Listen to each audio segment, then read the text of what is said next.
హల్లెలూయా.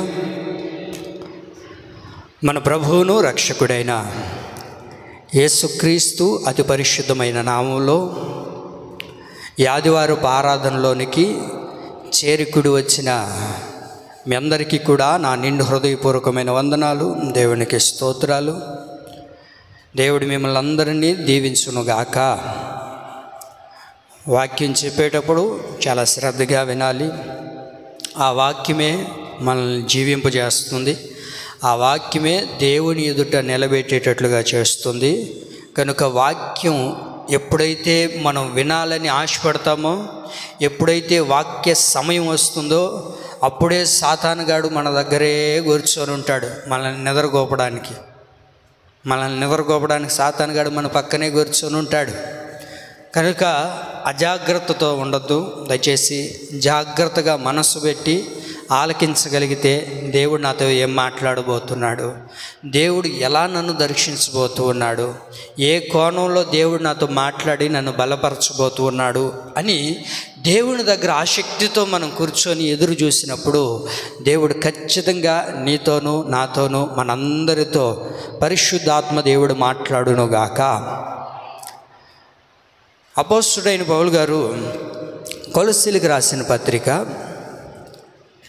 రాసిన పత్రిక మొదటి అధ్యాయము,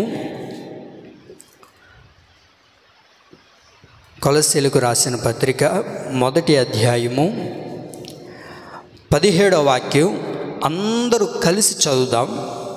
ఇంకటి నుంచి అందరూ కలిసే చదువుదాం. ఏ వాక్యం తీసినా ఏ వాక్యం చెప్పినా అందరం కలిసి చదువుదాం, నేర్చుకుందాం. పిల్లలు కూడా చూడాలి. తీసారా? కొలస్సీలకు రాసిన పత్రిక మొదటి అధ్యాయము 17వ వాక్యం అందరు తీసారా? చదువుదాం. ఆయన అన్నిటికంటే ముందుగా ఉన్నవాడు, ఆయనే సమస్తమునకు ఆధారభూతుడు.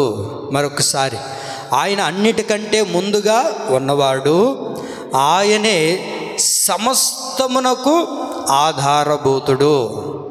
అపోస్తలుడైన పౌలు గారు దేవుని గురించి రాస్తూ ఉన్న కొన్ని మంచి మాటలు ఏంటంటే, ఆయన అన్నిటికంటే ముందుగా ఉన్నవాడు, ఆయనే సమస్తమునకు ఆధారభూతుడు. సర్వాన్ని సృష్టించిన సర్వనాథుడైన దేవుడు, సర్వంలో ఏలుబడి చేస్తూ ఉన్న సృష్టిలో మనం ఏదైతే చూస్తూ ఉన్నామో అన్నిటినీ సృష్టించిన దేవుడు, మనం ఆరాధిస్తున్న దేవుడు, అన్నిటినీ కలగజేసిన దేవుడే మనం ఆరాధిస్తున్న దేవుడు. పై వాక్యంలో రాయబడింది, ఆకాశమందును భూమిని, ఆ తర్వాత దృశ్యమైనవి అదృశ్యమైనవి, సింహాసనమును ప్రభుత్వమును ప్రధానులను అధికారమును సర్వమును ఆయన యందు సృష్టింపబడెను. సర్వం, ప్రతిదీ ఎలా సృష్టించబడ్డాయి, ఎలా రాగలిగింది అని అంటే దేవుడే వీటన్నిటినీ కూడా సృష్టించాడు. ఇవన్నీ దేవుణ్ణి సృష్టించలేదు. వినాలి, సృష్టి దేవుణ్ణి సృష్టించలేదు, కానీ దేవుడే సృష్టిని నిర్మించాడు. మన కనబడుతున్న ప్రతి దానిని కూడా దేవుడే సృష్టించాడు. మనల్ని దేవుడు నిర్మించాడు. కాబట్టి సృష్టికి, మానవుడికి, ప్రతి దానికి ఆధారభూతుడైన వాడు ఎవరు అని అంటే నీవు నేను ఆరాధిస్తూ ఉన్న ప్రభు అయిన యేసుక్రీస్తు. అదే పౌలు గారు చెప్తారు. కొలస్సీలో ఉన్న ఆ సంఘస్థులకు, ఆ విశ్వాసులకు దేవుడు ఆ పౌలు గారు తెలియజేస్తున్న మాట ఏంటంటే, ఈ సర్వానికి, ఈ సృష్టిలో ఉన్న ప్రతి దానికి ఆధారం ఎక్కడది అని అంటే అది దేవుని ద్వారా కలిగింది. దేవుణ్ణి ఎవరో సృష్టించలేదు. దేవుణ్ణి ఎవరికో ఇష్టం వచ్చినట్లుగా, వారు కోరుకున్నట్లుగా దేవుడు వారు నిర్మించుకోలేదు. దేవుడే సమస్తాన్ని నిర్మించి ఉన్నాడు. సమస్తానికి ఎవరు మనం ఆరాధిస్తున్న దేవుడు అని అంటే ఆధారభూతుడు. ఆమేన్. ఆధారం కలిగిన దేవుడు. వినాలి మీరు నా మాటలు. ప్రతిదానికి ఒక ఆధారం ఉండాలి. ఆధారం లేకపోతే అది ఏకాకిగా మార్చబడుతుంది. కనుక ప్రతి దానికి ఆధారాన్ని కలగజేసిన వాడు ఎవరయ్యా అనంటే మనం ఆరాధిస్తున్న ప్రభు అయిన యేసుక్రీస్తు. ఎవరు ఈయన? ఎవరైనా మనిషా అని అంటే కాదు. వాక్యం ఏమని ఉంటుంది? వాక్యం చదువుదాం. సమూయేలు మొదటి గ్రంథం 15వ అధ్యాయము. సమూయేలు మొదటి గ్రంథం 15వ అధ్యాయము 29వ వాక్యంలో ఇశ్రాయేలుకు ఆధారమైన వాడు నరుడు కాడు. ఇశ్రాయేలుకు ఆధారమైన వాడు నరుడు కాదు. ఆత్మీయమైన ఇశ్రాయేలు ప్రజలు మనమై ఉన్నాము. ప్రతి మానవుడికి ఆధారమైన వాడు నరుడు కాదు. వింటున్నారండి? మనకు ఆధారమైన వాడు నరుడు కాదు. ఎవరైనా ఆది సంభూతుడైన దేవుడు, సర్వాన్ని సృష్టించిన దేవుడు. కనుక ఇశ్రాయేలు ప్రజలకు ఆధారమైన వాడు నరుడు కాదు. ఆయన మనందరినీ నిర్మించిన దేవుడు, మనందరినీ నిలబెడుతున్న దేవుడు, మనందరికీ జీవాన్ని కలగజేసిన దేవుడు. ఇశ్రాయేలుకు ఆధారమైన వాడు నరుడు కాడు. ఆయన మహోన్నతుడైన దేవుడు అండి. ఆయన పేరే నజరేయుడైన యేసు. కనుక అలాంటి దేవుడిని మనం ఆరాధిస్తూ ఉన్నాం. ఆయనే మనకు ఆధారమై ఉన్నాడు. ఇశ్రాయేలు ప్రజలకు ఎవరు ఆధారము అని అంటే వినాలి. ఇశ్రాయేలు ప్రజలకు ఆధారము ఎవరు అని అంటే సౌలు కాదు. ఇశ్రాయేలు ప్రజలకు ఆధారము ఎవరు అని అంటే సమూయేలు కాదు. ఇశ్రాయేలు ప్రజలకు ఆధారము ఎవరు అని అంటే దావీదు కాదు. ఇశ్రాయేలు ప్రజలకు ఆధారము ఎవరయ్యా అని అంటే సర్వోన్నతుడైన దేవుడు. కనుక ఆయన ఆధారమై ఉన్నాడు. ఆ ఆధారమైన దేవుడు మన దైనందిన జీవితాల్లో ఎలా ఉన్నాడు? అందుకే కీర్తనకారుడు ఒక మంచి మాట రాస్తారు. 22వ కీర్తన 10వ వాక్యం కూడా చూడండి. 22వ కీర్తన 10వ వాక్యం.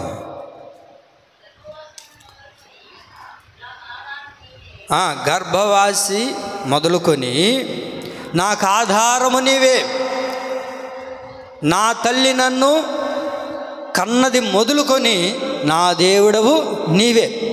గర్భములో ఉన్నప్పటి నుంచి వినాలి, గర్భములో ఉన్నప్పటి నుంచి మనకు ఆధారం ఎవరు? దేవుడై ఉన్నాడు.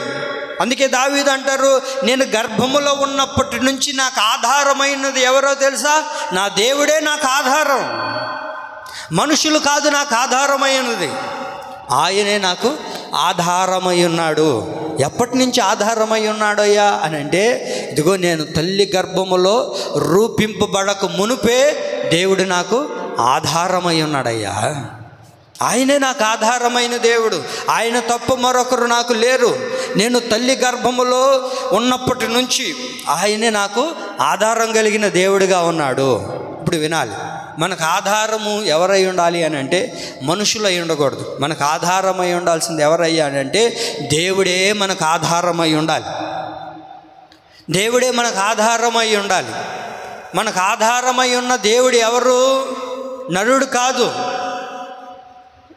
మనకు ఆధారమై ఉన్నవాడు ఎవరయ్యా అని అంటే ఏమండి, సర్వాన్ని సృష్టించిన దేవుడు, నిన్ను నన్ను నిర్మించిన దేవుడు మనకు ఆధారమై ఉన్నాడు.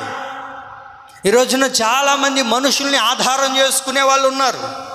మనుషులు ఏది చెబితే దానికి అనుకూలంగా వెళ్ళేవారు ఉన్నారు. అయితే మన దైనందిన జీవితాల్లో మనం గర్భములో ఉన్నప్పటి నుంచి మనకు ఆధారమై ఉన్నది ఎవరు? దేవుడు. ఆయనే మనకు ఆధారమై ఉండాలి. ఆయనే మనకు తోడుగా ఉండాలి. ఆయనే మనకు అండగా ఉండాలి. ఆయనే మనకు నీడగా ఉండాలి. ఆయన ఆధారం మనకు లేకపోతే మన జీవితాలు అధోగతిగా మార్చబడిపోతాయి. మనము ఎక్కువగా దేవుణ్ణి ఆధారం చేసుకొని ఉండాలండి. ఎవరిని ఆధారం చేసుకొని ఉండాలి? దేవుణ్ణి ఆధారం చేసుకొని ఉండాలి. చాలామంది దేన్ని ఆధారం చేసుకుంటూ ఉన్నారో అని అంటే ఒక వాక్యం చూడండి. కొరింథీయులకు రాసిన మొదటి పత్రిక 2వ అధ్యాయము 4వ వాక్యం. కొరింథీయులకు రాసిన మొదటి పత్రిక 2వ అధ్యాయము 4వ వాక్యం.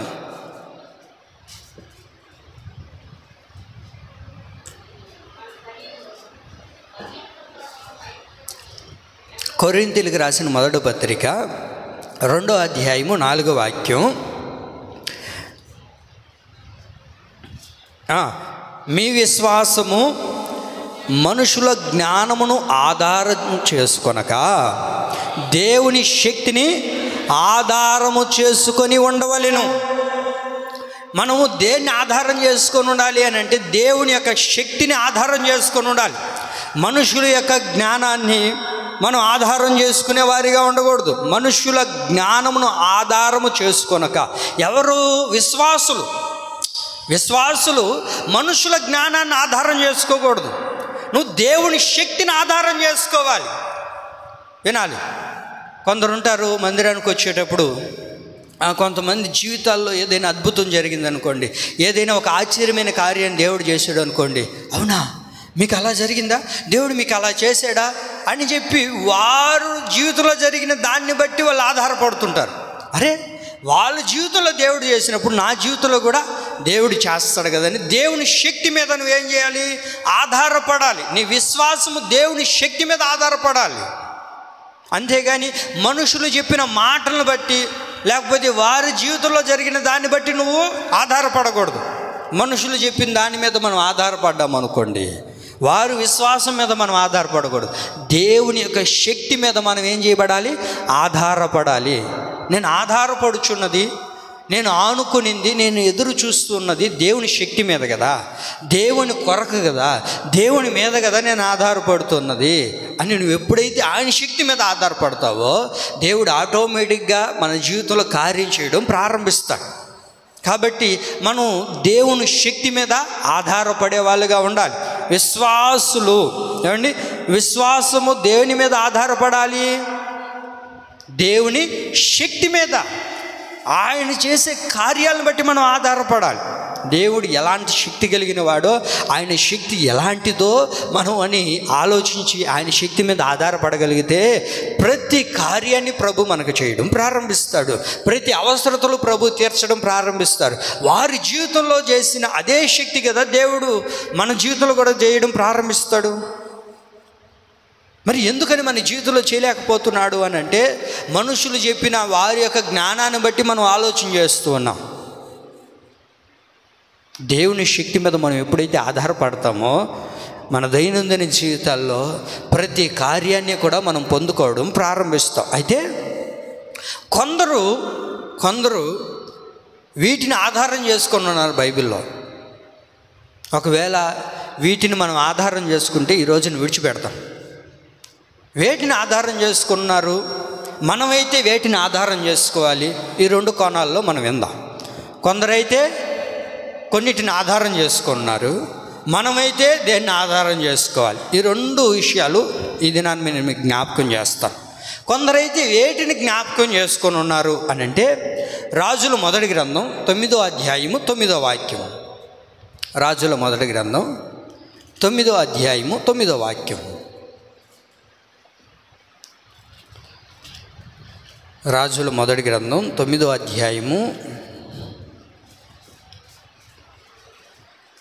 రాజుల మొదటి గ్రంథం 9వ అధ్యాయము 9వ వాక్యం చూడండి. ఐగుప్తు దేశములో నుండి తమ పితరులను రప్పించిన తమ దేవుడైన యెహోవాను వారు విడిచి ఇతర దేవతలను ఆధారము చేసుకొని కొలిచి పూజించుచూ వచ్చేది గనుక యెహోవా ఈ కీడంతయు వారి మీదకి రప్పించి ఉన్నాడు.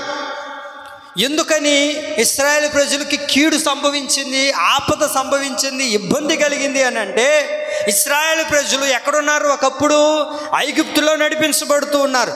ఐగుప్తులో ఉన్న ఇశ్రాయేలు ప్రజలను ఐగుప్తు బానిసత్వంలో నుంచి విడిపించింది ఎవరు? దేవుడు విడిపించారు.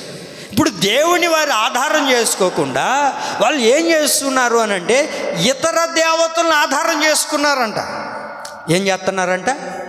ఇతర దేవతలను ఆధారం చేసుకొని వాటిని పూజిస్తూ ఉన్నారు. వాటిని పూజించడం ద్వారా ఏమైందయ్యా అంటే ప్రతి కీడు కూడా వారికి సంభవించడం ప్రారంభించింది.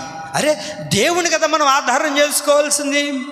లోకంలో ఉన్నప్పుడు, లోకంలో జీవిస్తూ ఉన్నప్పుడు లోకంలో నుంచి విడిపించింది మనం ఆరాధిస్తున్న దేవుడు కదా, యేసుక్రీస్తు ప్రభువు కదా.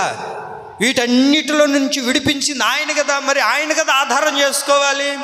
ఈ రోజున దేవుని ఆధారం చేసుకోకుండా కొంతమంది ఏం చేస్తున్నారు అని అంటే ఇతర దేవతలను ఆధారం చేసుకుంటున్నారు. ఇతర దేవతలను అంటే అది డబ్బు కానివ్వండి, బంగారం కానివ్వండి, ఇల్లు కానివ్వండి. నువ్వు దేవుని కంటే ఎక్కువగా దేన్నైతే ప్రేమిస్తావో అదే విగ్రహారాధన. వింటున్నారా? దేవుని కంటే ఎక్కువగా దేన్నైతే ప్రేమిస్తామో అదే విగ్రహారాధన. దేవుని ఆధారం చేసుకోకుండా మన బిడ్డలను ఆధారం చేసుకొని వారి జీవితంలో మనం కొనసాగించబడుతూ ఉన్నాం అనుకోండి, బిడ్డలను ఆధారం చేసుకొని కొనసాగించబడుతూ ఉన్నాం అనుకోండి, అది ఒక విగ్రహారాధన. నాకేముందలే, నాకు ఉద్యోగం ఉందలే అని అనుకో. నీ ఉద్యోగాన్ని బట్టి దాన్ని పూజిస్తూ దాన్నే కొనియాడుతూ ఇంక ఇదే నాకు ఆధారం అనుకునే వాళ్ళు కొంతమంది ఉంటారు. ఏంటి నీకు ఆధారం అంటే నా బిడ్డల ఆధారం అయ్యా అని చెప్పేవాళ్ళు ఉన్నారు.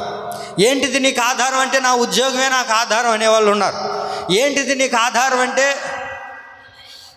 నాకు 4 ఎకరాలు పొలం ఉందయ్యా అదే నాకు ఆధారం అని చెప్పేవాళ్ళు ఉన్నారు. అవన్నీ శాశ్వతం అంటే శాశ్వతం కాదు. అది ఆధారం చేసుకుంటే ఏమండి ప్రతి కీడు నీకు సంభవించడం ప్రారంభిస్తుంది. కనుకనే ఏం చేయాలో తెలుసా? ఇతర దేవతలను అనగా నువ్వు దేన్నైతే పూజిస్తున్నావో, దేన్నైతే ఎక్కువగా ప్రేమిస్తున్నావో దానిని విడిచిపెట్టేవారిగా ఉండాలి.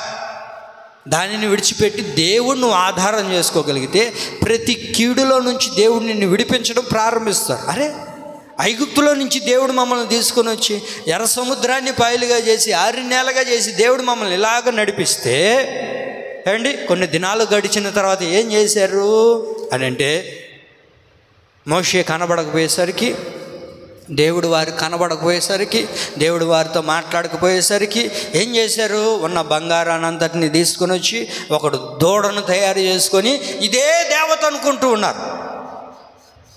ఆ దూడ మిమ్మల్ని విడిపించింది. ఆ దూడ మిమ్మల్ని బానిసత్వంలో నుంచి బయటకు తీసుకొని వచ్చింది. ఏమండి ఆ దూడన మిమ్మల్ని ఎర్ర సముద్రంలో నుంచి బయటకు తీసుకొని వచ్చింది. దేన్ని నువ్వు ఆధారం చేసుకుంటున్నావు? ఎప్పుడైతే ఇతర దేవతలను వారు ఆధారం చేసుకున్నారో ఏమైంది? ఎప్పుడైతే ఆ బంగారు దూడను వారు చేసుకున్నారో భూమి ఏమైపోయింది? నోరు తెరిచింది. అందులోని అందరూ పడి చనిపోయారు. ఎంత కీడు సంభవించిందండి. దేవుడు మనతో మాట్లాడుతున్న మాట ఏంటంటే దేన్నైతే నువ్వు ఆధారం చేసుకుంటావో, నువ్వు దేన్నైతే ఎక్కువగా ప్రేమిస్తూ ఆధారం చేసుకుంటావో దాని ద్వారా నీకు కీడు సంభవిస్తుంది. దేన్నైతే ఎక్కువగా మనం ప్రేమించి ఆధారం చేసుకుంటామో, నా భర్త నాకు ఆధారం, లేకపోతే నా పిల్లలు నాకు ఆధారం, లేకపోతే నా డబ్బు నాకు ఆధారం, నాకున్న ఉద్యోగం నాకు ఆధారం అనుకుంటే దాని ద్వారానే మనకు కీడు సంభవించేటట్లుగా చేస్తారు. దాని ద్వారానే, వారి ద్వారానే మనం బాధపడేటట్లుగా మార్చబడిపోతాం. కాబట్టి ఏ రోజు కూడా ఏమండి మనుషుల మీదనో, లోకం మీదనో, లోకంలో ఉన్నవారి మీదనో మనం ఆధారం చేసుకుంటే దాని ద్వారా మనకేమొస్తుంది చెప్పండి? ఏమొస్తుంది? కీడు సంభవిస్తుంది. కొంతమంది దేన్ని ఆధారం చేసుకొని ఉన్నారు? ఇతర దేవతలను ఆధారం చేసుకున్నారు. అందుకనే కదా బైబిల్లో మనం చూడగలుగుతాం, విగ్రహారాధన జోలికి పోకుడి అని రాయబడింది. విగ్రహారాధన జోలికి పోవద్దు. దానిని ప్రేమించారా? దాని జోలికి వెళ్ళారా? నేను లోకంలో ఉన్న విగ్రహారాధన గురించి చెప్పట్లేదండి. మన జీవితంలో కొన్ని ఉన్నాయి విగ్రహారాధనలు. మన జీవితంలో కూడా ఎక్కువగా దేన్నైతే ప్రేమిస్తామో అదే విగ్రహారాధన. దాన్ని చేస్తే దాని ద్వారానే మనకేమవుతుంది? కీడు సంభవిస్తుంది. కొంతమంది ఉన్నారు, ఇంకొంతమంది ఉన్నారు. వీళ్ళు దేన్ని ఆధారం చేసుకున్నారు అని అంటే సామెతల గ్రంథం 3వ అధ్యాయం 5వ వాక్యం. సామెతల గ్రంథం 3వ అధ్యాయము 5వ వాక్యం. మరి కొంతమంది దీన్ని ఆధారం చేసుకున్నారు. దేన్ని ఆధారం చేసుకున్నారు చూడండి. అది నీ స్వబుద్ధిని ఆధారం చేసుకొనక. దేన్ని ఆధారం చేసుకున్నారు? స్వబుద్ధిని, వారి జ్ఞానాన్ని. మాకన్నీ తెలుసులే. ఏండి కొంతమంది చూడండి, వారి యొక్క జ్ఞానాన్ని ఆధారం చేసుకునే వాళ్ళు ఉన్నారు. వారి స్వబుద్ధిని, మాకన్నీ తెలుసండి, ఒకరేంటి మాకు చెప్పేది?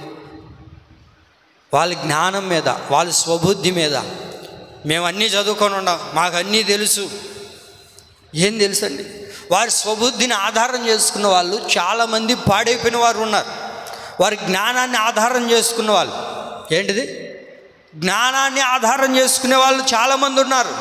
మా జ్ఞానం ఉందిలే, మాకు స్వబుద్ధి ఉంది, మేము ఎక్కడైనా ఏదైనా చేయగలుగుతాం, ఎక్కడైనా బ్రతకగలుగుతాం, ఏదైనా సాధించగలుగుతాం.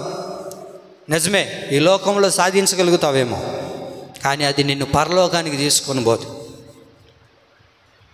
మనం పరలోకానికి తీసుకొని పోయే జ్ఞానం మనలో ఉండాలి. ఏమండి, మనం చనిపోయిన తర్వాత మనం ఏమవుతాం అది కావాలి మనకు. స్వబుద్ధిని ఆధారం చేసుకొని జీవితాన్ని పాడు చేసుకునే వాళ్ళు ఎంతోమంది ఉన్నారు. స్వబుద్ధిని, దేన్ని, జ్ఞానాన్ని, స్వబుద్ధిని, నాకు మంచి తెలివి ఉందిలే, నేను బాగా చదువుకున్నాను, నాకు మంచి జ్ఞానం ఉంది. వీళ్ళరా, అవేవి కూడా నీ జీవితానికి ఆధారము కాదు. ఆధారం అవుతాయా? బైబిల్లో అందరికంటే జ్ఞానవంతుడు ఎవరు? ఎవరు ఎవరు సొలొమోన్. నిజమేనా? మరి ఆయనకంటే జ్ఞానం కలిగిన వాళ్ళు ఎవరైనా ఉన్నారా బైబిల్ అంటే? ఎవరు లేరు. మరి అంతటి జ్ఞానం కలిగిన వ్యక్తి, అంత స్వబుద్ధి కలిగిన వాడు ఏమయ్యాడు ఇప్పుడు అంటే జీవితాన్ని పాడు చేసుకున్నాడు. బాబు, ఎన్ని సామెతలు రాశావు, ప్రసంగాలు రాశావు, అంత మంచి జ్ఞానివి కదా నువ్వు, ఏమి అని అంటే, అయ్యా నా బుద్ధి, నా జ్ఞానము ఏది కూడా నాకు కాపాడలేదు, దేవుని ఎదుట నన్ను నిలబెట్టనివ్వలేదు. తన స్వబుద్ధి, తన జ్ఞానం ఏమైపోయింది? ఏమండి, దేవుడి నుంచి దూరం అయిపోలేదు. దేవుని ప్రియులారా, దేన్ని ఆధారం చేసుకుంటున్నావు? జ్ఞానాన్ని ఆధారం చేసుకుంటున్నావా? ఏమండి, కొంతమందికి అమితమైన జ్ఞానం ఉంటుంది. ఆ జ్ఞానం ఆధారం చేసుకుంటే జీవితాల్ని పాడు చేస్తుందండి. మనం ఆధారం చేసుకోవాల్సింది దేవుని ఆధారం చేసుకోవాలి. కొందరేమో ఏమండి ఇతర దేవతలను ఆధారం చేసుకుంటున్నారు, కొందరేమో స్వబుద్ధిని ఆధారం చేసుకుంటున్నారు, జ్ఞానాన్ని ఆధారం చేసుకుంటున్నారు. నాకు అన్నీ తెలుసులే, ఒకడు నాకేంటి చెప్పేది, ఒకడు మాట నేను ఎన్నో ఒకరేంటి నాకు చెప్పేది అన్నట్లుగా వారి జ్ఞానం చేత నడిపించబడుతుంటారు. కొంతమంది ఉంటారు, వీరు దేన్ని ఆధారం చేసుకున్నారు? యెషయా గ్రంథం 47వ అధ్యాయం 10వ వాక్యం. యెషయా గ్రంథం 47వ అధ్యాయము, యెషయా గ్రంథం 47వ అధ్యాయం 10వ వాక్యం. నీ చెడుతనమును నువ్వు ఆధారం చేసుకొని ఎవడూ నన్ను చూడనుకుంటివి. చాలండి. నీ చెడుతనము నువ్వు ఆధారం చేసుకొని ఎవడూ నన్ను చూడనుకుంటివి. దేన్ని ఆధారం చేసుకుంటున్నారు? చెడుతనాన్ని ఆధారం చేసుకుంటున్నారు చాలామంది. ఏమండి, దేన్ని ఆధారం చేసుకుంటున్నారు? చెడుతనాన్ని ఆధారం చేసుకుంటున్నారు. ఎవరు చూడట్లేదులే, ఎవరికి తెలియదులే. ఏమండి, ఆ చెడుతనం ఏదో ఒక రోజు నడి బజార్లో మనల్ని నిలబెడుతుందండి. మనం చేసే చెడుతనం ఎవరికి తెలియదులే అని అనుకోవద్దు. ఆ చెడుతనం ఏదో ఒక రోజున మనల్ని ఏమండి హేళన చేసేటట్లుగా, మనకు సిగ్గు తెచ్చేటట్లుగా చేస్తుంది. పాలు తాగే పిల్లి కూడా అనుకుంటుంది ఎవరు చూడట్లేదు, కానీ వాస్తవానికి అందరూ దాన్ని చూస్తూనే ఉంటారు. ఎందుకు దాన్ని చూడట్లేదు అని అనుకుంటుంది? అది కళ్ళు మూసుకొని తాగుతూ ఉంటుంది. ఎవరు చూడట్లేదులే, అది కళ్ళు మూసుకొని తాగుతుంటే ఎక్కడున్నది అని అర్థం. ఇప్పుడు కళ్ళు మూసుకున్నాం అనుకోండి, మనకేమనిపిస్తుంటుంది? చీకట్లో ఉన్నాం. చీకట్లో ఉన్నప్పుడు ఎవరికైనా కనబడతావా? ఆ పిల్లి కూడా అనుకుంటుంటుంది, నేను చీకట్లో ఉన్నాను కదా, ఎవరికి నేను కనబడనులే, ఎవరు నన్ను చూడట్లేదులే, నా భర్త చూస్తున్నాడా, నా భార్య చూస్తుందా, నా తల్లిదండ్రులు చూస్తున్నారా? ప్రియులరా, ఎవరు చూసినా చూడకపోయినా ఆ చెడుతనం అనేది నిన్ను నడు బజార్లో నిలబెడేస్తుంది. ఆ చెడుతనం అనేది మన జీవితాల్ని పాడు చేస్తుంది. కనుక చెడుతనాన్ని ఆధారం చేసుకోవద్దు. నీ చెడుతనాన్ని ఆధారం చేసుకుంటే ఏదో ఒక రోజున మనల్ని హేళన చేస్తుంది. ఎవరికి తెలియదు అనుకోబాకండి. ఏమండి, ఎవరికి తెలిసినా తెలియకపోయినా ఒకానొక రోజు రాబోతుంది. ఆ రోజు ఎక్కడ వినబడుతుందంట? మేడ పైన. ఏమండి, మేడ మీద వినబడతాయంట. వినబడవా?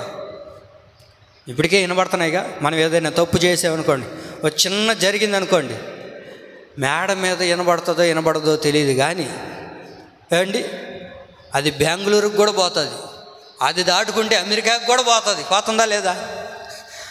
ఏంటండి సైలెంట్? అవునా కదా, పోతుందా లేదా? ఒక చిన్న తప్పు ఎవరైనా చేశారు, లేకపోతే ఒక చిన్న చెడు వ్యవహారం జరిగించారు, పోతుందా? ఏడకపోతుంది? అమెరికాకు కూడా పోతుంది, ప్రపంచం అంతా చుట్టూ వస్తుంది. కారణం ఏంటి? నీ చెడుతనం నువ్వు ఆధారం చేసుకుంటే ఎవరు చూడట్లేదులే అని అనుకుంటే ఏదో ఒక రోజున మన జీవితాన్ని పాడు చేస్తుందండి.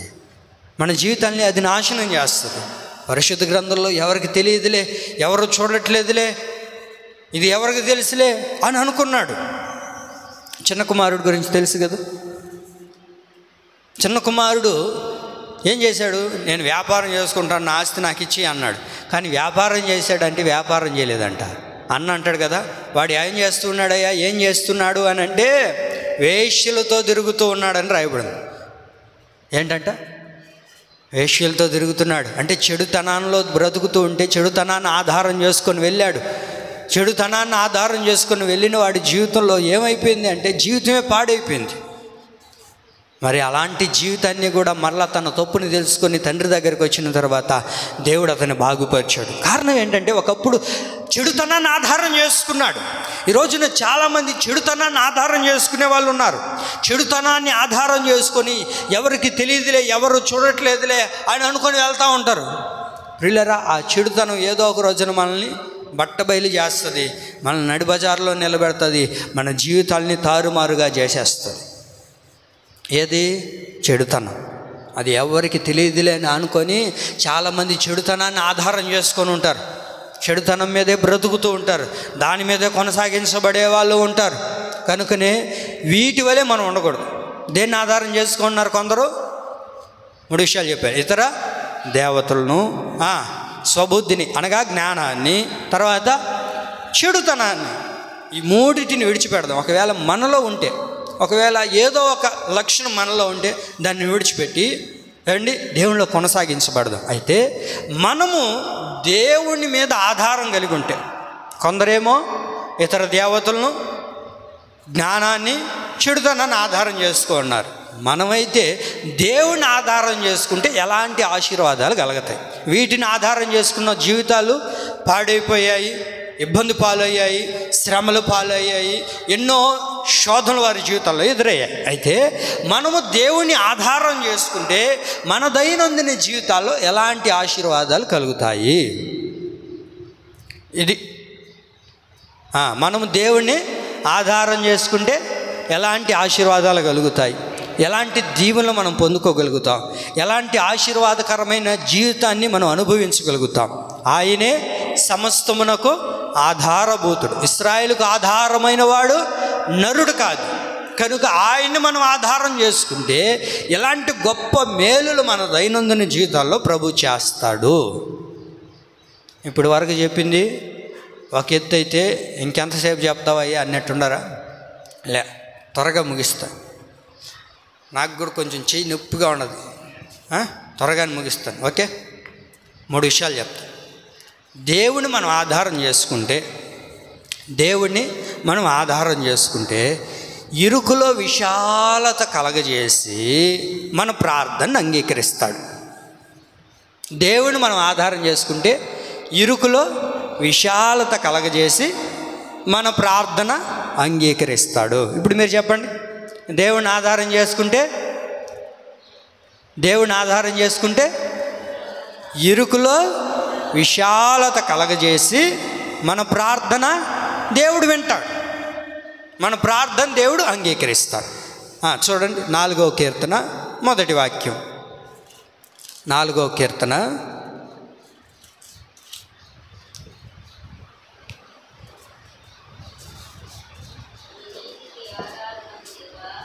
'నా నీతికి ఆధారమగు దేవా, నేను మొరపెట్టినప్పుడు నాకు ఉత్తరమిమ్ము. ఇరుకులో నాకు విశాలత కలగజేయవాడు నీవే. నన్ను కరుణించి నా ప్రార్థన అంగీకరించుము. అబ్బా, ఏమనుంది అక్కడ? నా నీతికి ఆధారమగు దేవా. మనకు ఆధారమైన దేవుడు, మనకు ఆధారమైన దేవుడు మనం ఎప్పుడైతే మొరపెడతామో మనకేం చేస్తాడు? ఉత్తరం ఇస్తాడు. ఇరుకులో నాకు విశాలత కలగజేసేవాడివి. ఇరుకులో ఏం చేస్తాడు ఆయన? విశాలత కలగజేస్తాడు. ఏ ఇరుకులో మనం ఉన్నామో, ఏ ఇరుకిరుకు మార్గాల్లో నడిపించబడుతున్నామో ఆ ఇరుకులో నుంచి దేవుడు మనకేం కలగజేస్తాడు? విశాలతను కలగజేస్తాడు. కొంతమంది చూడండి, ఇరుకిరుకుగా జీవితాలు కొనసాగించబడతాయి, ఇబ్బందికరంగా. ఇరుకు అనగా ఇబ్బంది, ఏమండి? ఇబ్బందిగా మరుగుగా ఉంటాం. ఎట్లా ఈ జీవితాన్ని కొనసాగించుకునేది? జీవితం ఏమో ఇరుకిరుకుగా అయిపోతుంది, విశాలత కలగట్లేదే. ఎప్పుడైతే దేవుడిని మనం ఆధారం చేసుకుంటామో దేవుడు ఏం చేస్తాడో తెలుసా? ఇరుకులో విశాలతను కలగజేస్తాడు. ఇరుకులో విశాలతను కలగజేసే దేవుడు ఆయన. ఇరుకులో విశాలతను కలగజేసి మన మొర, మన ప్రార్థన దేవుడు అంగీకరిస్తాడు. ఇరుకులో ఉన్నప్పుడు మనం ప్రార్థన చేయలేం. ఇరుకులో ఉన్నప్పుడు ప్రార్థన చేస్తాం. ఇరుకు అనగా కష్టమైన పరిస్థితి, ఇరుకు అనగా శ్రమైన పరిస్థితి, బాధకరమైన పరిస్థితి. అలా ఉన్నప్పుడు మనం ప్రార్థన చేస్తామంటండి? చెప్పండి. ఇరుకులో ఉన్నప్పుడు ప్రార్థన చేస్తామా? ఎప్పుడు ప్రార్థన చేస్తాం మనం? అన్నీ విశాలంగా ఉన్నప్పుడు ప్రార్థన చేస్తాం.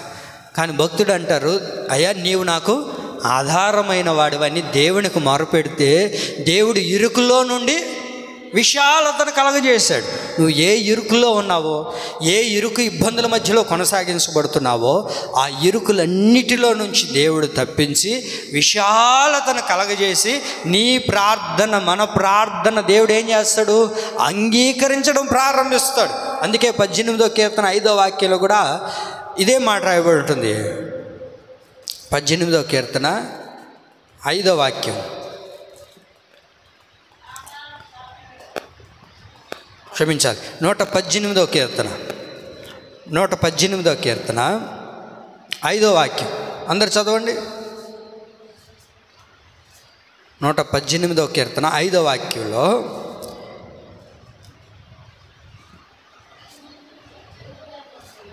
సిమోన్ ఆ బైబిల్ ఇవ్వ అన్నకి.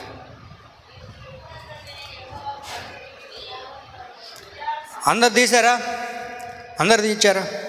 తీసి చూడండి. 118వ కీర్తన 5వ వాక్యంలో, ఇరుకునందుండి నేను యెహోవాకు మొరపెట్టి తిని విశాల స్థలమందు దేవుడు నాకేం కలుగజేశాడు? ఉత్తరం ఇచ్చాడు. ఎక్కడ మొరపెడుతున్నారు? ఇరుకులో మొరపెడుతున్నాడు. ఎక్కడంట? ఇరుకునందు నేను మొరపెట్టగా దేవుడు నాకు విశాలతను కలగజేశాడు. ఇరుకనగా కష్ట మార్గం, ఇబ్బందిమైన పరిస్థితి, అన్ని ద్వారాలు మూయబడిపోయి ఉంటాయి, ఇంకేముండదు, ఇంక ఒకటే మార్గం. ఏ మార్గం అది? సావే మార్గం. అలాంటి మార్గాల్లో ఉంటారు కొందరు. అలాంటి ఇరుకు మార్గాల్లో నడిపించబడేటప్పుడు ఎవరు కూడా మన దరికి రారు. అలాంటి పరిస్థితుల్లో నువ్వు ఆధారం చేసుకోగలిగితే, దేవుని మీద ఆధారపడగలిగితే, ప్రియులారా, ఇరుకునందు మొరపెట్టగా దేవుడు నాకేం చేశాడు? విశాలతను కలగజేసి నా మొరను ఆయన విన్నాడు. మరి నీ మొర దేవుడు వినాలి అని అంటే నువ్వేం చేయాలి? ఇరుకులో ఉన్నప్పుడే, కష్టంలో ఉన్నప్పుడే, బాధలో ఉన్నప్పుడే నువ్వు దేవునికి ప్రార్థన చేయడం ప్రారంభించాలి. దేవునితో మాట్లాడడం ప్రారంభించాలి. దేవుని సన్నిధిలో ఎప్పుడైతే మనం ప్రార్థన చేస్తూ ఉంటామో మన ప్రార్థనను దేవుడు అంగీకరించడం ప్రారంభిస్తాడు. విశాలతలో ఉన్నప్పుడు అందరూ ప్రార్థన చేస్తారండి. అన్నీ బాగున్నప్పుడు ఎవడైనా ప్రార్థన చేస్తాడు అండి. బాగలేనప్పుడే కదా, శ్రమలు వచ్చినప్పుడే కదా, కష్టాలు వచ్చినప్పుడే కదా, ఇబ్బందులు వచ్చినప్పుడే కదా నువ్వు దేవుని సన్నిధిలో ప్రార్థన చేయాల్సింది. మన కష్టాలు వచ్చినప్పుడు, ఇరుకు మార్గంగా ఉన్నప్పుడు మనం ఏం చేస్తాం? అందరినీ వెతుక్కుంటూ ఉంటాం. ఎవరు ఆధారం? ఎవరున్నారు మనకు ఆధారం? ఎవరు మన సమస్యను తెచ్చేది, మన గట్టెక్కించేది ఎవరు? ఏమండి, మనం ఇరుకులో ఉన్నప్పుడు నువ్వు దేవునికి మొరపెట్టగలిగితే వెంటనే దేవుడు నీకు ఉత్తరం ఇవ్వడం ప్రారంభిస్తాడండి. ఒక విశాల స్థలాన్ని ప్రభు మనకి ఇవ్వడం ప్రారంభిస్తాడు. హల్లెలూయా. దేవుని ప్రియులారా, బైబిల్లో మనం బాగా ఆలోచించగలిగితే ఎప్పుడు మనం వింటూ ఉంటాం, 12 సంవత్సరాల నుంచి రక్తస్రావంతో బాధపడుతున్న స్త్రీ మనకు తెలుసు. 12 సంవత్సరాల నుంచి ఆ వ్యాధితో, ఆ బాధతో, ఆ ఇబ్బందితో నడిపించబడుతుంటే తనకు ఆధారం అనుకున్న వారందరూ కూడా దూరం అయిపోయారు. తనతో తన పిల్లలు లేరు, తనతో భర్త లేడు, అందరూ విడిచిపెట్టారు. తనకి ఎవరైతే ఆధారం అనుకునిందో అందరూ తనని విడిచిపెట్టి వెళ్ళిపోయారు. వింటున్నారండి? వాక్యంలో రాయబడి ఉంటుంది, మీరు బైబిల్ బాగా చదువు ఉంటారు కనుక, రక్తస్రావంతో బాధపడే వారిని, ఆ వ్యాధి కలిగిన వారిని ఎక్కడ ఉంచేవాళ్ళు అని అంటే ఊరి గవిని ఉంచేవాళ్ళు, అనగా ఊరి బయటను ఉంచేవాళ్ళు. ఎందుకంటే అది ఒక వ్యాధిలాగా వారు భావించి వారిని బయట పెట్టేవాళ్ళు. ఈమె ఇంచుమించు 12 సంవత్సరాలుగా రక్తస్రావంతో బాధపడుతుంది. రక్తస్రావంతో బాధపడుతూ ఆ వ్యాధి నుంచి విడుదల పొందలేక ఉన్న డబ్బునంతటిని ఏం చేసింది? ఆమె దారబోసింది. ఎన్నెన్నో హాస్పిటల్ తిరిగింది, ఎన్నెన్నో ప్రయత్నాలు చేసింది. తాను ఏదైతే చేయాలనుకునిందో ప్రతిదీ చేసేసింది. కానీ ఆమెకి ఏమన్నా స్వస్థత కలిగిందా? ఏమండి? ఏ స్వస్థత కలగలేదు. కింద పుట్టినట్లో రాయబడి ఉంటుంది, లూకాసు వార్త 8వ అధ్యాయం, లూకాసు వార్త 8వ అధ్యాయం కింద పుట్టినట్లో రాయబడి చదవండి.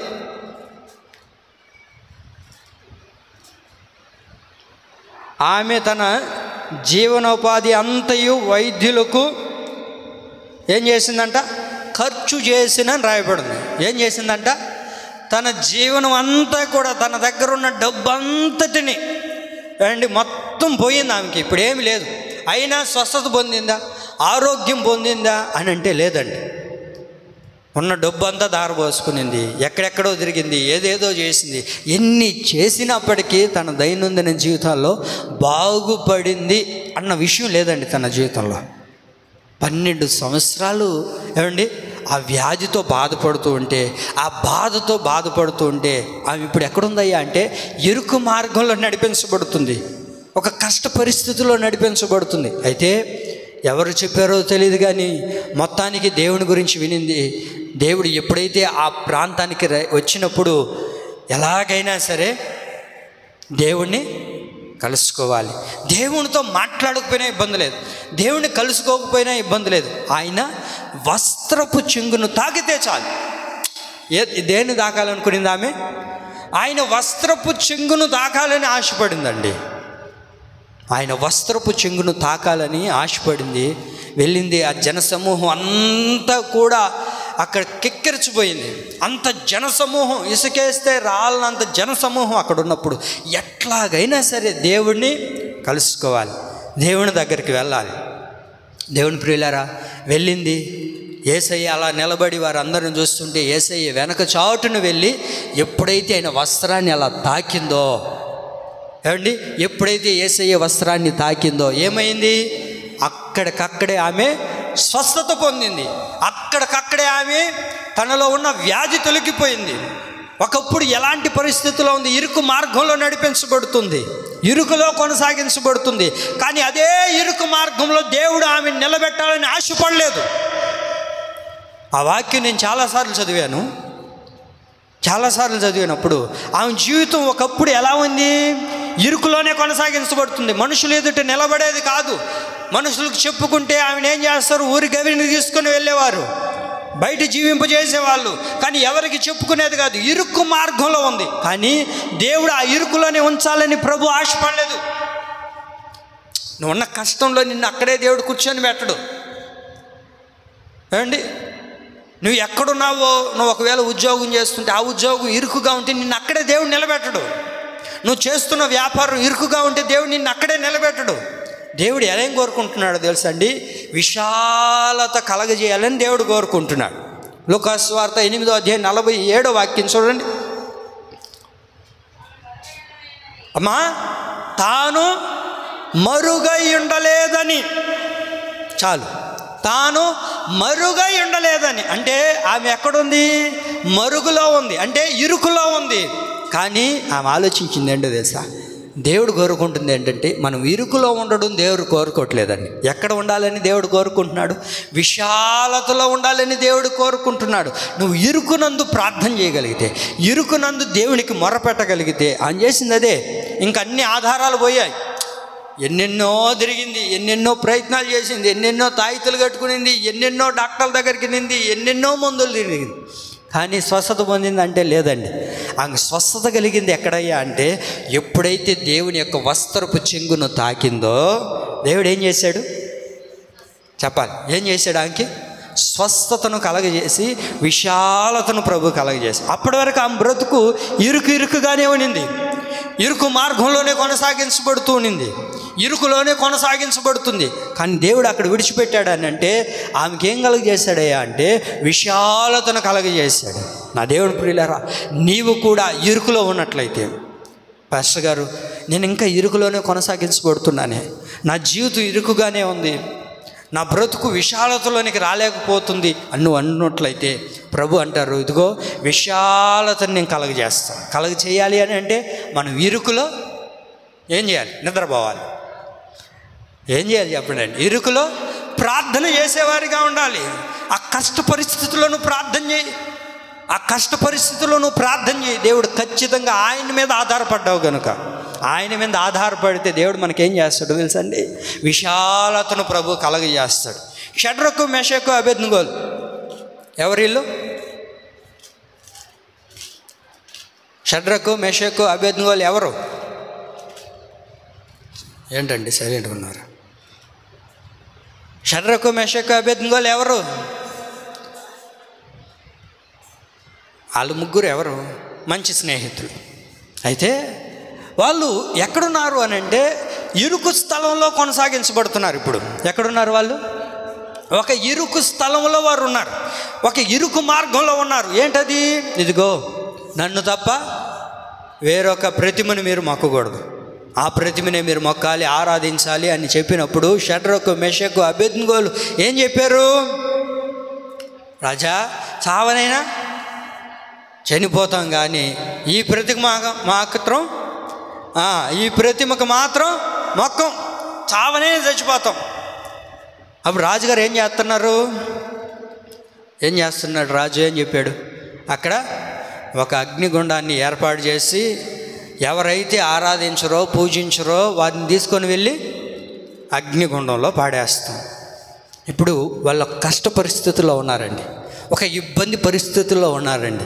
అలాంటి పరిస్థితుల్లో అలాగున వారు కొనసాగించబడుతూ ఉన్నప్పుడు మీరు బాగా గమనించండి. ఇప్పుడు ఏం చేశారు? ఆ ప్రతిమకు మేము మొక్కమని చెప్పారు. ఆ ప్రతిమకి మేము మొక్కము, చావనైనా చచ్చిపోతాం అన్నారు షడ్రకు మెషకు అబేద్నెగోలు. ఇప్పుడు రాజుగారు ఏం చేశారు తెలుసా? వాళ్ళు ముగ్గురిని తీసుకొని వెళ్ళి అగ్నిగుండంలో వేసేయండి అన్నారు. ఇప్పుడు ముగ్గురిని తీసుకొని పోతున్నారు, నడుచుకొని పోతున్నారు, అగ్నిగుండంలో పడేశారు. మీరు బైబిల్ బాగా చదివారా? అగ్నిగుండంలో ఎంతమంది ఉన్నారు? నలుగురు. వెళ్ళింది ఎంతమంది? షడ్రకు మెషకు అబేద్నెగోలు దేవుణ్ణి బయట ఉన్నప్పుడు చూసారా?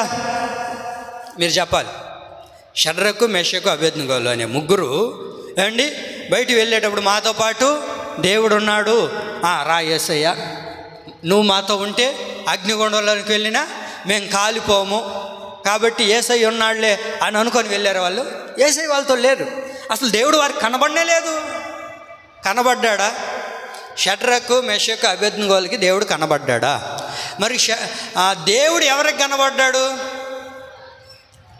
చెప్పండి, బాగా చెప్తున్నారు మీరు, వెరీ గుడ్. ఎవరికి కనబడ్డాడు? రాజుకు కనబడ్డాడు. అసలు షడ్రకు మెషకుకి ఎప్పుడు కనబడలేదండి దేవుడు. కనబడ్డాడు బైబిల్లో, కానీ చూసింది ఎవరు? అది నీకు కనబడకపోవచ్చు దేవుడు, నువ్వు చూడకపోవచ్చు దేవుడిని, కానీ నిన్ను చూస్తున్న ప్రజలకు కనబడాలి దేవుడు. కొడదాని చప్పట్లు గేటుగా దేవునికి మహిమ కలుగును గాక. నీతో పాటు ఎవరున్నారు? నా దేవుడు ఉన్నాడు. అది నీకు తెలియకపోవచ్చు, నిన్ను చూసే ప్రజలకు తెలియాలి. షడ్రకు మెషకు అబేద్నెగోలు ఇరుకు మార్గంలో ఉన్నా సరే వాళ్ళకి తెలియదు, బడాయి మాటలు చెప్పారు. మనం కూడా అప్పుడప్పుడు చెప్తుంటాం కదా, ఏ కష్టం వచ్చినా, ఏ నష్టం వచ్చినా, ఏ బాధ వచ్చినా ఎవరు కావాలా? ఆదివారం సెలవు ఇవ్వకుండా శుక్రవారం సెలవు ఇచ్చినా ఏంటండి? రానున్న దినాల్లో అదే కదన్నా, ఆ చట్టాన్ని తీసుకొని రాబోతున్నారు. అప్పుడు కూడా మనం అదే కదా చెప్తాం, ఇప్పుడు కూడా అదే కదా చెప్తున్నాం. ఎన్నెన్నో మారుస్తున్నారు, అది కూడా మారుస్తారు. అప్పుడు కూడా మనం ఏం చెప్పాలి? చెప్తాం, బడాయి మాటలు ఎన్నెన్ని చెప్పేస్తాం. కానీ వచ్చినప్పుడే కదా, ఆ కష్టం వచ్చినప్పుడే కదా తెలుస్తుంది. షడ్రకు మెషకు అబేద్నెగోలు దేవుణ్ణి చూడలేదు, కానీ ఆ రాజు మాత్రం ఏం చేశాడు? దేవుణ్ణి చూడడం ప్రారంభించాడు. ప్రియులారా, నువ్వు చూడకపోవచ్చు, దేవుడు నన్ను ఇరుకు మార్గంలోనే ఉంచాడే, ఈ కష్ట పరిస్థితుల్లోనే ఉంచాడే, ఈ ఇబ్బంది పరిస్థితుల్లోనే ఉంచాడే. ప్రియులారా, మీరు అక్కడ బాగా చదవగలిగితే రాజుగారు దేవుడిని చూసిన తర్వాత రాజుగారే చెప్పాడు, రాయ్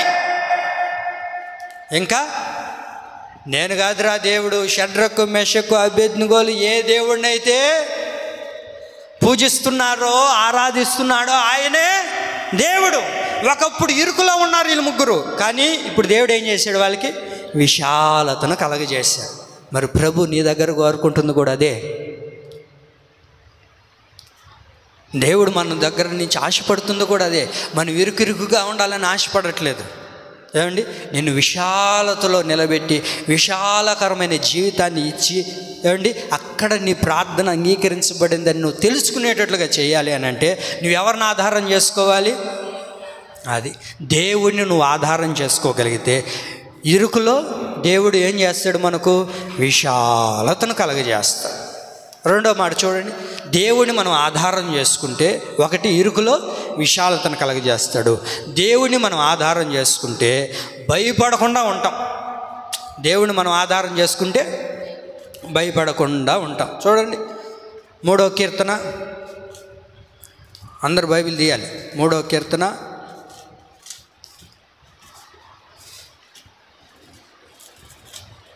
3వ కీర్తన 5-6 వాక్యాలు అందరు కలిసి చదువుకుందాం. యెహోవా నాకు ఆధారము, అందరు చదవాలి. యెహోవా నాకు ఆధారము, కావున నేను పండుకొని నిద్రపోయి మేలుకొందును. 10,000 మంది దండెత్తి నా మీదకి వచ్చి మోహరించినను నేను భయపడను. ఎందుకు భయపడవు, ఎప్పుడు భయపడవు అని అంటే దేవుణ్ణి ఆధారం చేసుకున్నప్పుడు భయపడవు. దేవుని మనం ఆధారం చేసుకున్నాం అనుకోండి, మనం భయపడం. మరి దేవుని ఆధారం చేసుకోగలుగుతున్నామా? దేవుని ఆధారం చేసుకుంటే భయపడకూడదండి. దేవుని మనం ఆధారం చేసుకుంటే భయపడకూడదు.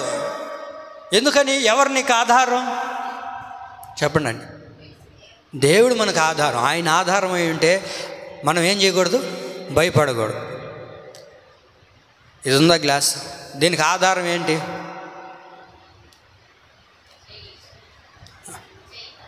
నా చెయ్యి, నేను పట్టుకున్నాను కాబట్టి దీనికి ఒక ఆధారం ఉంది. నేను వదిలేస్తే ఏమవుతుంది? ఇది వెళ్ళిపోతుందా? నిజంగానే వదలమంటారా? పగలదా? దీనికి ఏదో ఒకటి ఆధారం ఉండాలి. ఒక క్రైస్తవుడికి కూడా దేవుని ఆధారం ఉంటే, దేవుడు ఆధారం కలిగి ఉంటే వాడు భయపడతాడు. వాడు ఏమవుతాడు? మంచి మాట అక్కడ రాయబడింది. ఏమన్నా అక్కడ? యెహోవా నాకు ఆధారము. చదవండి, మీరు అందరు చదవండి.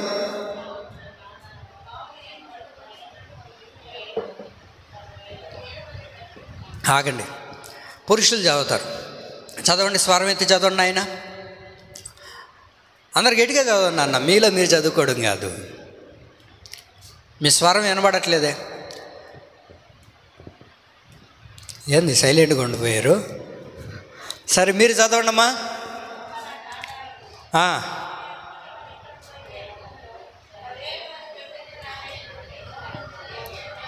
చాలు, ఇప్పుడు మా వాళ్ళు చదువుతారు. చదువుతామా?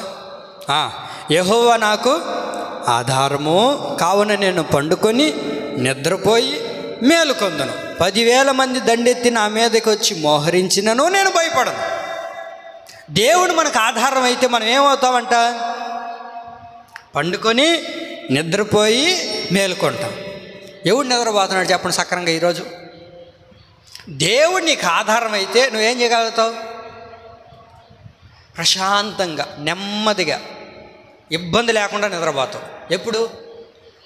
దేవుడు మనకు ఆధారం అయితే. అదే ఒక అమ్మాయి ఆధారం అయితే, బేబీ ఏం చేస్తున్నావు?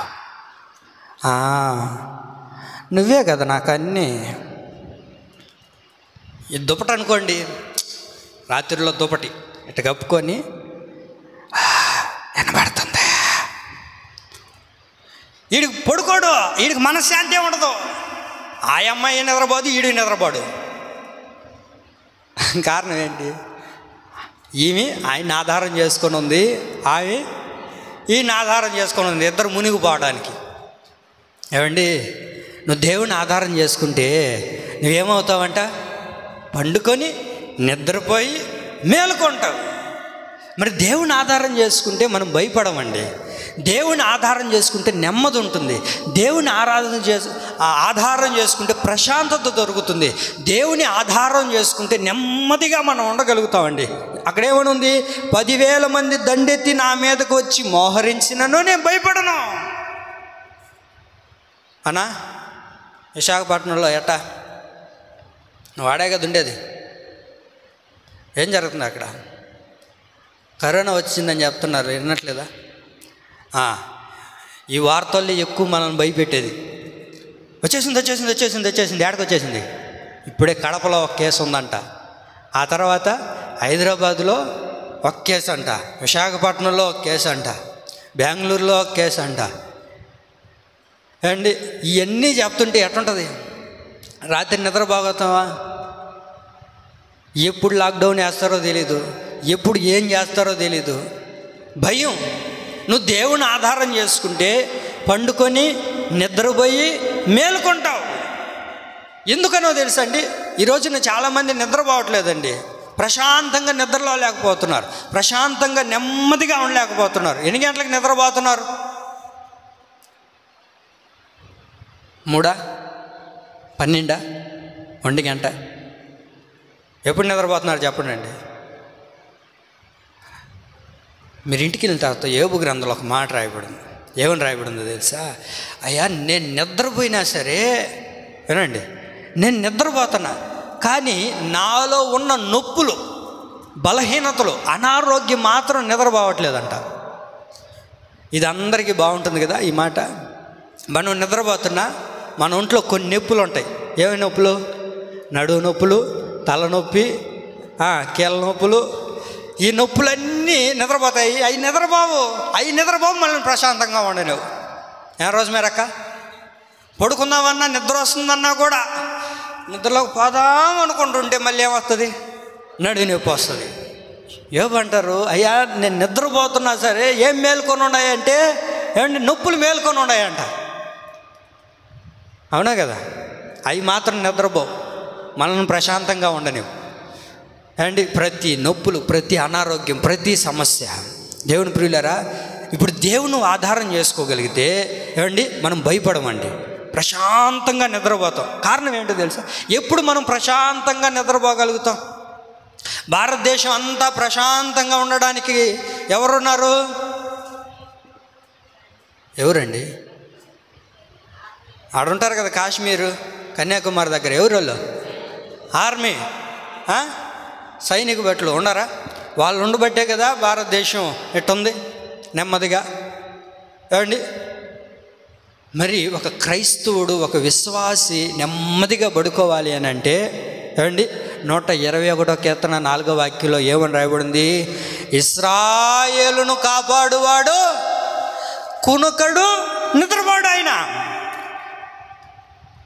రేపు పరలోకానికి వెళ్ళిన తర్వాత దేవుడిని అడగండి, ప్రభువా నువ్వు మమ్మల్ని కాపాడడానికి కొనకక నిద్రపోకుండా ఎందుకున్నావు ప్రభు అని అంటే, ఏమండి మనం ప్రశాంతంగా నిద్రపోవడానికి, మనం ప్రశాంతంగా ఉండడానికి, నెమ్మదిగా పడుకోవడానికి ఇశ్రాయేలును కాపాడువాడు కునుకక నిద్రపోక ఉన్నాడంటండి. మరి నిద్రపోగలుగుతున్నాం ప్రశాంతంగా, నెమ్మదిగా నిద్రపోగలుగుతున్నాం అంటండి. నిద్రపోలేకపోతున్నాం. భయం భయం భయం భయం. ఆ భయం నిద్రపోనిదండి. అందుకే ప్రసంగి గ్రంథంలో రాయబడి ఉంటుంది, ధనవంతుడు నిద్రపోడంట సరిగ్గా. ధనవంతుడు సరిగ్గా నిద్రపోడంట. ఎప్పుడు చూసినా లేచి బీరువానే చూసుకుంటుంటాడు. ఎప్పుడు చూసినా బీరువానే చూసుకుంటుంటాడు. ఇప్పుడు బీరువాని చూసుకోవట్లే. ఇప్పుడు దేన్ని చూసుకుంటున్నారు చెప్పనా? ఫోన్పే చూసుకుంటున్నారు. దేన్ని చూసుకుంటున్నారు? ఫోన్పే. వాడు ఎవడైనా లింక్ పంపిస్తాడు, మనకేమైనా వస్తుందంట ఫేక్, మన అకౌంట్లో 20,000 పడిందని వచ్చింది అనుకో, మనం ఏం చేస్తాం? వెంటనే చెప్పండి ఏం చేస్తాం? పాస్వర్డ్ నొక్కి చూస్తాం. నొక్కి చూడగానే వాడికి అక్కడ ఓపెన్ అయిపోయి మన డబ్బు అంతా పోయే. ఎన్నిసార్లు చూసుకొని ఉంటాం. నాకు కూడా చాలాసార్లు వస్తూ ఉంటాయి. అకౌంట్లో 40,000 పడింది, 50,000 పడింది. శైలు ఒక్కరోజు కూడా వచ్చింది లేదు నాయన. అది చూస్తే మన అకౌంట్ కూడా ఉండదు. అది ఎవడెవడో నెంబర్లు పెట్టి మనకి పెడుతుంటాడు. పిల్లరా, ధనం కలిగిన వాడు ఏం చేస్తాడంటే సరిగ్గా నిద్ర కూడా పోడంట. పరిశుద్ధ గ్రంథంలో ఏమండి ఒక ఆయన అంటాడు, భక్తుడు అంటాడు, నిద్ర నా కనులకు దూరమాయను అంటాడు. ఏంటదంట? నిద్ర కన్నులకు దూరం అయిపోయిందంట. దూరం అయిపోయిందంట. ఆయన కన్నులకి నిద్ర దూరం అయిపోయిందంట. మన కన్నులకు కూడా నిద్ర దూరం అయిపోయింది ఈ రోజున. కారణం ఏంటంటే అనారోగ్య సమస్యలు, బలహీనతలు, ఇబ్బందులు, ఈ శోధనలు, ఈ కష్టాలు, వీటన్నిటిని బట్టి ఏమండి నిద్ర ఏమైపోతుంది? దూరం అయిపోతుంది. డాక్టర్లు చెప్తుంటారు, ఒక మనిషి ఎన్ని గంటలు నిద్రపోవాలా, ఎన్ని గంటలు నిద్రపోవాలా ఆరోగ్యంగా ఉండాలంటే? 8 గంటల సేపు నిద్రపోవాలి. అంతేనా? 8 గంటల సేపు నిద్రపోవాలి. మనం ఎన్ని గంటల సేపు నిద్రపోతున్నాం? మనం నిద్రపోదామన్న అవతల నిద్రపోనిస్తే కదా మనల్ని. అవునా కదా జ్ఞానే? మనం నిద్రపోదామన్న అవతల నిద్రపోనిస్తే కదా. ఫోన్ చేసి ఆడకరా ఎడకరా, ఎడకపోదాం అని చెప్తుండే ఎవడు తిరుగుతాడు పార్కులకి? కష్టపడుతున్న డబ్బు అంతా ఎట్టే పోతుండే. ఎడదండి. యాకోబుకి నిద్ర ఏమైపోయిందంట? దూరం అయిపోయిందంట. మరి మన కనులకు నిద్ర దూరమైందా, లేకపోతే కడుపారా తిని నిద్రపోగలుగుతున్నామా? నా దేవుని ప్రియులారా, 56వ కీర్తన 11వ వాక్యం చూడండి. 56వ కీర్తన 11వ వాక్యం. 56వ కీర్తన 11వ వాక్యం. 56:11. నేను దేవుని యందు నమ్మిక ఉంచి ఉన్నాను, నేను భయపడను. నేను దేవుని యందు నమ్మిక ఉంచి ఉన్నాను, నేను భయపడను. ఎలాంటివైనా రాని, ఎలాంటి పరిస్థితులైనా ఎదురవని, మనకు ఆధారమైనది ఎవరు? మన దేవుడు. ఆయన మీద మనం ఆధారపడ్డాం కనుక ఏమండి దేనికి మీరు భయపడబాకండి. కొంతమంది చెప్తుంటారు, మిమ్మల్ని వేసేస్తాం, లేపేస్తాం. అవునా కదా? వాళ్ళు మాటలను బట్టి కొంతమంది నిద్ర కూడా బారు. ఎవరు మనల్ని లేచేది, మనల్ని ఎవరు లేపేది? దేవుడు మనకు ఆధారమై ఉన్నప్పుడు ఎవడు కూడా మనల్ని ఏం చేయలేడండి. ఏ హాని కూడా మనకు తలపెట్టలేదు. కనుక దేవుని ఆధారం చేసుకుంటే వాడు భయపడడు. కాబట్టి ఎవరిని ఆధారం చేసుకుందాం? దేవుని ఆధారం చేసుకుందాం. ఇంకొక మాట చెప్పి నేను ముగిస్తాను. దేవుని ఆధారం చేసుకుంటే కాలు చిక్కుబడకుండా కాపాడుతాడు ఆయన. ఏంటిది? కాలు చిక్కుబడకుండా కాపాడుతాడు. సామెతలు 3వ అధ్యాయం, సామెతల గ్రంథం 3వ అధ్యాయము 26వ వాక్యం త్వరగా చూడండి. సామెతల గ్రంథం 3వ అధ్యాయము 26వ వాక్యం. యెహోవా నీకు ఆధారమగును, నీ కాలు చిక్కుబడకుండానట్లు ఆయన నిన్ను కాపాడును. యెహోవా మనకు ఆధారం కాగలిగితే, దేవుని మనం ఆధారం చేసుకోగలిగితే కాలు చిక్కుబడకుండా దేవుడు ఏం చేస్తాడు? కాపాడడం ప్రారంభిస్తాడు. ఈరోజున చాలామంది చిక్కుల్లో పడిపోతున్నారు, ఇబ్బందుల్లో పడిపోతున్నారు, చిక్కుల పరిస్థితుల్లో పడిపోతున్నారు. ఏంటి? కొందరేమో ప్రేమ అనే చిక్కులో పడుతున్నారు, కొంతమంది వీడియో గేమ్ అనే పడుతున్నారా లేదా? పడుతున్నారు. బెట్టింగ్స్లో పడుతున్నారు. ఏంటి? పాపపు భూమిలో పడిపోతూ ఉన్నారు. ఇవే ఒక చిక్కులు.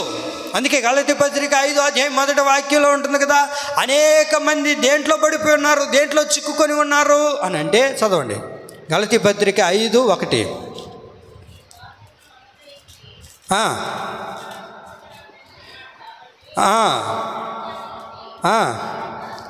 మరలా దాస్యమను కాడు క్రింద చిక్కుకొనకండి. దేవుడు మనల్ని విడిపించాడు. దేవుడు మనకు ఒక రక్షణ భాగ్యాన్ని ఇచ్చాడు. దేవుడు మనల్ని తీసుకొని వచ్చాడు. కొంతమంది చూడండి, దేవుడి పేరుని చెప్పుకొని కూడా చాలామంది ఏమండి చిక్కుల్లో పడిపోయే వాళ్ళు కూడా ఉన్నారు, పాపంలో బ్రతికే వాళ్ళు కూడా ఉన్నారు.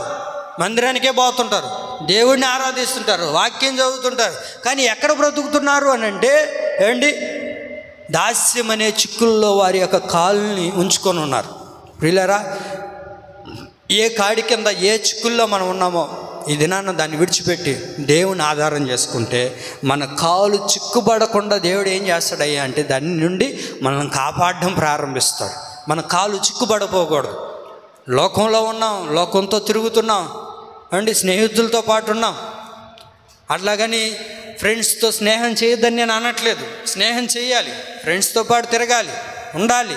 కానీ ఎంతవరకు అంటే అంతవరకే. ఎక్కువగా రాసుకొని పూసుకొని వెళ్తూ ఉంటే వాళ్ళు చేసే పాపంలో కూడా మనం పాలు భాగస్తులం అవుతాం. మనం కూడా దాంట్లో చిక్కుకొని పడిపోతాం. కనుకనే అందుకే హెబ్రీ పత్రిక 12వ అధ్యాయం 2వ వాక్యంలో ఉంది కదా. హెబ్రీ పత్రిక 12వ అధ్యాయం 2వ వాక్యంలో, హెబ్రీ పత్రిక 12వ అధ్యాయం 2వ వాక్యం, సులువుగా చిక్కులు పెట్టు పాపమును విడిచిపెట్టి, దేన్నంట? సులువుగా చిక్కులు పెట్టు పాపాన్ని విడిచిపెట్టాలి. సులువుగా అది మనల్ని ఏం చేస్తుంది చెప్పండి? ఏం చేస్తుంది? ఏంటండి? సులువుగా చిక్కులు పెట్టు పాపాన్ని విడిచిపెట్టదు. సులువుగా మనల్ని పాపాన్ని దగ్గరికి తీసుకొని వెళ్తారు. సులువుగా మనల్ని పాపంలో పడవేసేటట్లుగా చేస్తుంది. నా దేవుని ప్రియులారా, మన కాలు చిక్కుపడకుండా ఆయన మనల్ని కాపాడుతాడండి. ఆయన మనల్ని కాపాడాలి అంటే మనం ఆయన ఆధారం చేసుకోవాలి. దేవుని మనం ఎప్పుడైతే ఆధారం చేసుకోగలుగుతామో, దేవుడే నాకు ఆధారం, ఆయన తప్ప మరొకరు లేరు అని నువ్వు ఎప్పుడైతే దేవుని మీద ఆనుకోగలుగుతావో, ఆధారపడగలుగుతావో, ఆయనతో పాటు ఉండాలని ఆశపడతావో, మన కాలు చిక్కుపడకుండా దేవుడు ఏం చేస్తాడు? మనల్ని కాపాడడం ప్రారంభిస్తాడండి. యోసేపుకి ఆధారమైన వాడు ఎవరు అని అంటే ఆయన్ని పిలిచిన దేవుడు. యోసేపు పూజిస్తున్న దేవుడు యోసేపుకి ఆధారమై ఉన్నాడు. కనుకనే తన కాలు చిక్కుపడకుండా పాపంలో నుంచి తప్పించాడు. సులువుగా చిక్కులు పెట్టాలనుకునింది పాపం, కానీ యోసేపు అక్కడ నిలబడ్డాడంటే నిలబడలేదండి, నిలబడలేదు. ఈ రోజున చాలామందిని సులువుగా చిక్కులు పెట్టే పాపాలు ఎన్నో లోకంలో తిరుగుతున్నాయి, ఎన్నో లోకంలో తిరుగుతున్నాయి. వాటి నుంచి మనం ఏం చేయాలో తెలుసా? దేవుడి మీద ఆధారపడగలిగితే దేవుడు మనల్ని కాపాడడం ప్రారంభిస్తాడు, దేవుడు మనల్ని రక్షించడం ప్రారంభిస్తాడు. కనుక దేవుడిని ఆధారం చేసుకుందాం. నువ్వేం చేస్తున్నా, ఎక్కడ బ్రతికినా ఏమండి, ఇతర దేవతలను, స్వబుద్ధిని, జ్ఞానాన్ని, చెడుతనాన్ని ఆధారం చేసుకోకండి. అవన్నీ మన జీవితాలకి నష్టాన్ని సమకూరుస్తాయి. కనుక ఇశ్రాయేలుకు ఆధారమైన వాడు నరుడు కాదు, ఆయనే సమస్తమునకు ఆధారభూతుడైన దేవుడు. కనుక మన తల్లి గర్భము నుంచి మనకు ఆధారమైనది ఎవరు? దేవుడే మనకు ఆధారం. కనుక దేవుని ఆధారం చేసుకుందాం. ఆయన ఆధారం చేసుకుంటే ఇరుకులో విశాలతను కలగజేసి మన ప్రార్థన వింటాడు. ఆ తర్వాత భయపడకుండా ఉండేటట్లుగా చేస్తాడు. కాలు చిక్కుపడకుండా దేవుడు మనల్ని కాపాడడం ప్రారంభిస్తాడు. దేవుడి యొక్క రాకడ అతి సమీపంగా ఉంది. ఆయన రాకడకు సిద్ధపరచబడదాం. ఆయన కొరకు జీవించే వారిగా మనం మార్చబడదాం. ఒక భయభక్తులు కలిగిన జీవితాన్ని, భయభక్తులు కలిగిన భక్తిని మనం చేద్దాం. అలా చేసినప్పుడు దేవుడు మనల్ని దీవించి ఆశీర్వాదకరమైన త్రోవలో ప్రభు మనల్ని నడిపించునుగాక. ఆమేన్. ఈ నా దేవుని మాటలు పరిశుద్ధాత్మ దేవుడు మన వెనుకలు స్థిరపరిచి నీరు కట్టి ఫలింపచేయునుగాక. ఆమేన్. అందరూ మోకరి